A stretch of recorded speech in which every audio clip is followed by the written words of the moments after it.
আসসালামু আলাইকুম। আজকে ঈদের পরের দিন আমরা বন্ধুরা মিলে সবাই ভাবলাম যে আজকে ছোটোখাটো একটা পিকনিক করা যাক। তো যেই কথা সেই কাজ, সবাই বাজারে চলে গেলাম। বাজারে গিয়ে যা যা লাগবে আমরা ভাবলাম যে শর্টকাটে কি করা যায়। তো ভেবে দেখলাম যে মুরগির বারবিকিউ করা যায়। তো বাজার থেকে মুরগি, তারপরে যা যা লাগে মশলা, বারবিকিউ মশলা সবগুলো নিয়ে আসলাম। তারপরে ফয়েল পেপার। এবার মুরগিটাকে সুন্দর করে ধুয়ে ম্যারিনেট করে রেখে আসছিলাম বাড়িতে। এরপর একটা মাটির চুলায় গর্ত করছিলাম, মাটির চুলা বানাইছিলাম আর কি, মাঠের মাঝখানে ওটা করছি বাইরে। এখন অনেক রাত, প্রায় 12টা বাজে।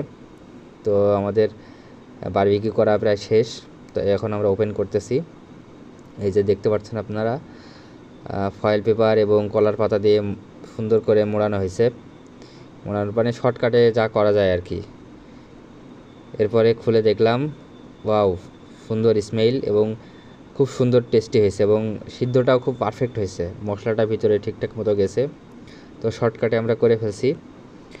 এখন এর সাথে কি খাওয়া যায় তাই পাউরুটি নিয়ে আসছি। ছোটো ছোটো যে পাউরুটি পাওয়া যায় এগুলো বেকারির, এগুলো নিয়ে আসছি। তো এগুলা আমরা যেখানে বারবিকিউ করছি ওই কয়লার ভিতরেই এটা দিয়ে পোড়ানোর চেষ্টা করছি।